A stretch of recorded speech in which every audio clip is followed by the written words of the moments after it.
Hey guys, thanks for tuning in to another video on ForgottenWeapons.com. I'm Ian McCollum, and I am here today at UMC, Uzina Mechanica Cugir, part of the original Romanian small arms manufacturing complex by gracious arrangement of UNCA, the Romanian National Firearms Collectors Association, and we are taking a look at the current service Romanian military sidearm. This is, well, we have three different versions here. This is the Model 95, Model 98, and the current version, the PL 5.2. Now, where this story starts is in 1992. The Romanian military was originally equipped with Tokarev pistols.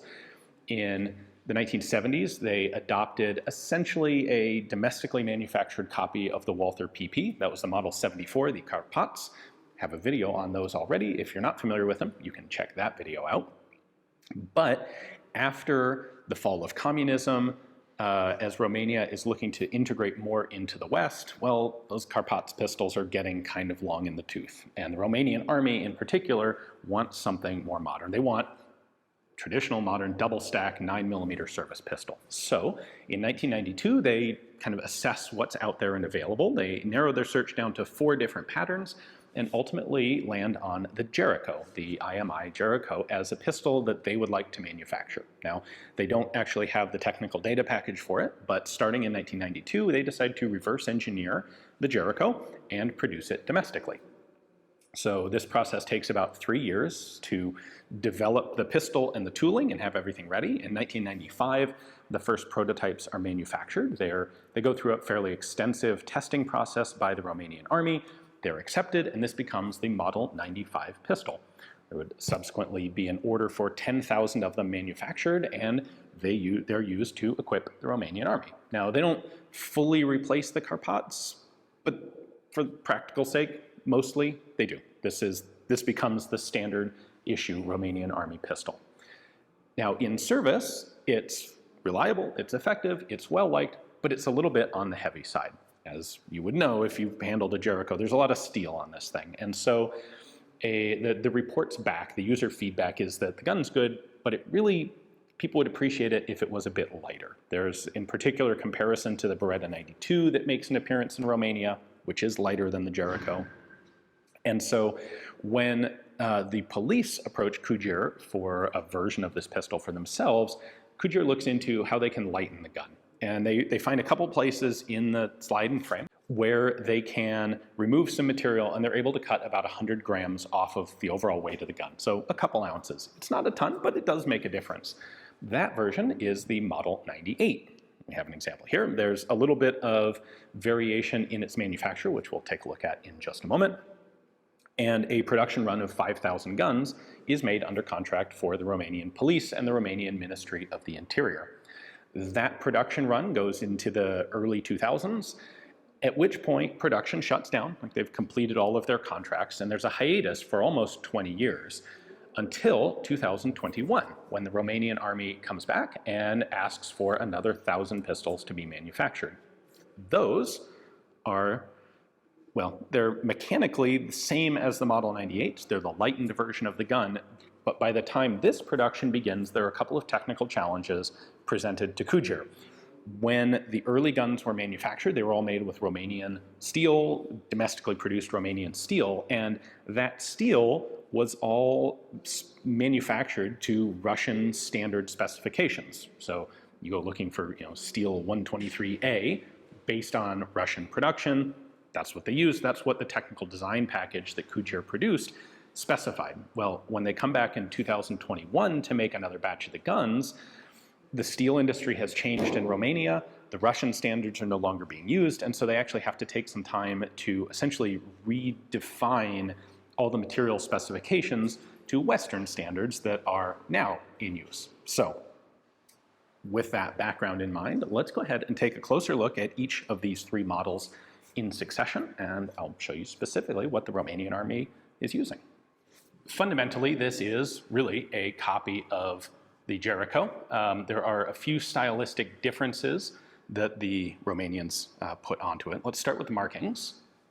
These first pattern Model 95s are not actually marked Model 95. They just have the Cugir logo, caliber 9mm, and then some of them are serialized up on the slide. This one is serialized back here on the frame. They are double action, single action guns with a safety and decocker. So if I cock the hammer, of course, the trigger comes back. Gun decocks, that remains the safe position. And then I can flip that up, forward for the fire position. That is ambidextrous, so it's available on both sides. Flip that up with the thumb like so. We have a pretty typical magazine release. Magazine capacity is 15 rounds, 9x9 millimeter, 9x19 millimeter parabellum, and these magazines are actually directly interchangeable with CZ75 mags because the Jericho, of course, traces its roots back to the CZ75. Sights are pretty typical as well. We've got a rear square notch and a square front post to go with it. For disassembly, you simply run the slide back just a little bit, line up those two dots, and then push the slide stop pin through. Go like so. Then we can pull the pin out, and the slide just comes right off the front of the gun. Inside, we then have a captive recoil spring, pretty typical Browning pattern barrel, cam track there, rotating or locking lugs fully encircling the barrel, locking recesses up there in the slide. Everything else here is pretty typical modern service pistol. And the same is true for the frame. Note the full-length dust cover on the frame.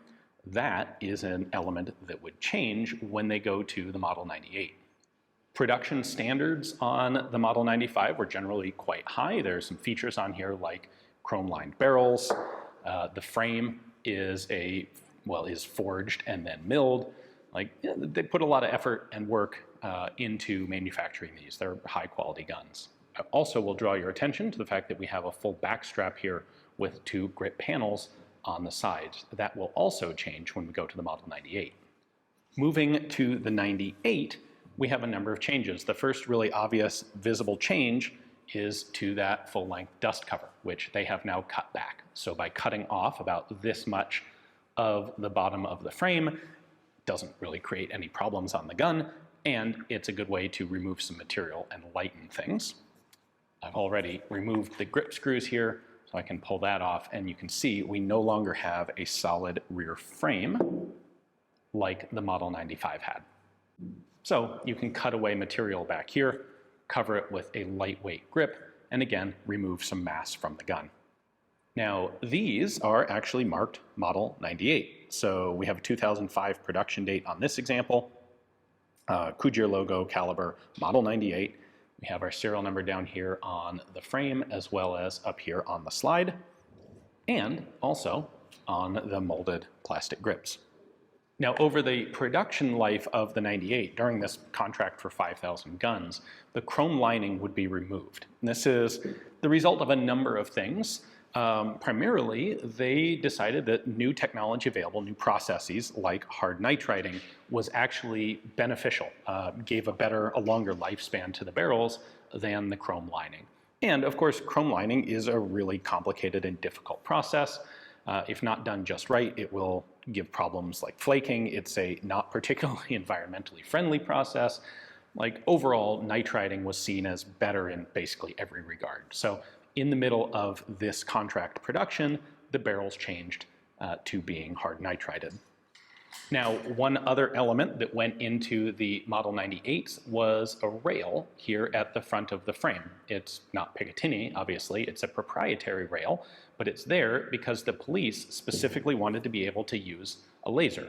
So they have a small diameter early laser that was used on the guns. This is the mount for it. I don't actually have the laser to show you, but obviously you can see how that works. And this would slide onto the rail up there, and then that hole locks through the hole in the trigger guard, and they'd use just a simple Velcro activation, or Velcro attached activation button back here on the grip. Now, the final version is the version that was produced in 2021, and that consisted of 1,000 guns for the military and another 100 guns that were actually made as a commemorative series for Anca, for the Romanian Firearms Collectors Association. This is one of the military ones. The Anka commemoratives have some rather large commemorative text up on these very convenient flats on the slide. Now, by this point, the nomenclature on the gun is changed to LP 5.2. That LP is Luger Parabellum, and 5 was essentially the model designation for this pistol through all of its iterations. The original LP 5 was the Model 95, the LP 5.1 was the Model 98, and this third batch of production is the LP 5.2. We then have caliber Cugir and a serial number here as well. And you can see that the finish is substantially different. It's a different style of finish. Instead of being polished and then basically lacquered, using a Russian style of lacquered finish, instead, these current production ones are sandblasted and then browned or blued. So it's a simpler finish. It's also a more durable finish. Other than that, mechanically, these guns remain exactly the same design as the Model 98. So they still have the rail there, although it's no longer really a standardized thing that many accessories are available for. Despite the change in the material specifications, or rather just the re-standardization of the materials, the manufacturing process for the 2021 version didn't actually change at all. So it remains made from a forged slide barrel and frame with all of the small parts milled from bar stock. There isn't any casting involved in these. There wasn't in the 95, and there still isn't today. So, to give you just the quick recap, we have the Model 95, the original Army production, 10,000 of them made. The Model 98, the follow-up production, the lightened version for the police and the Interior Ministry with 5,000 made. And then we have basically the follow-on Model 98, the LP 5.2s, a contract of 1,000 for the Army, and the guns still in production today here at Cugir. There you go. There is the progression of the current service Romanian Army pistol. As I said, it hasn't completely replaced the Carpați. In fact, it was kind of funny when I arrived here in Romania at the Bucharest airport. One of the officers at the customs area was in fact carrying a Carpați. But the Model 95 and 98 are what you would see with most of the units of the Romanian Army and Police today. So again, I'd like to give a big thanks to UMC, Uzina Mechanica Cugir, for giving me access to these guns to show to you guys, and to Anka, the Romanian National Firearms Collectors Association, for making this visit and this video possible. Hopefully you guys enjoyed it. Thanks for watching.